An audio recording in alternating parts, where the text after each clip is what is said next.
So we have Arne Breivik, leader of Unge Venstre, and we have Nimra Ramza from AUF. That's better. And Nick Narsavitz from Refactor, Frode Vattum from Freya, and Sandrine. So we'll start with you, Nick. From the industry, we have a perfect combination of industry and young, talented politicians here. And you are from Refactor, managing director there. And that's a company that is trying to be a part of this solution. You have the goal of revolutionizing the production of critical raw materials. So, from your perspective, what do you think is the first thing that needs to be done or be in place the next year to strengthen a circular economy, or more generally, like Sandrine just talked about, a well-being economy? Yeah, it's a very good question. Thank you, Sandrine. That was a very, very impressive presentation. And I think she touched on a lot of very important points that our company is attempting to resolve with our technology. But essentially what we're doing is we're looking at certain industrial byproducts. We don't believe there is such a thing as waste. They are resources or other processes. The question is understanding the chemistry and the composition of those resources, how to properly extract them and to use them in manufacturing. So we're actually a manufacturing company. We just happen to use industrial byproducts as a feedstock.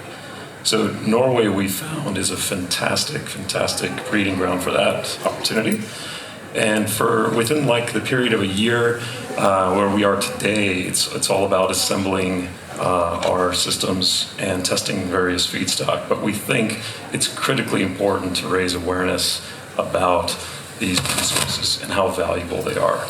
Just like we have the Basel Convention for the transboundary transportation of for hazardous waste materials, we can do something similar with resources. And circularity, and identifying what circularity means. So within that period of a year, we think that's absolutely critically important to try to achieve. Really interesting. Yeah. Don't you agree, Gunstein? I totally agree. And I mean, we of course in the material industry, the process industry, we really applaud any that want to come in and try to change the way we go from today a linear economy and a lot of linear business models to circular. So, but very interesting to follow you further on. And then we also have other companies here.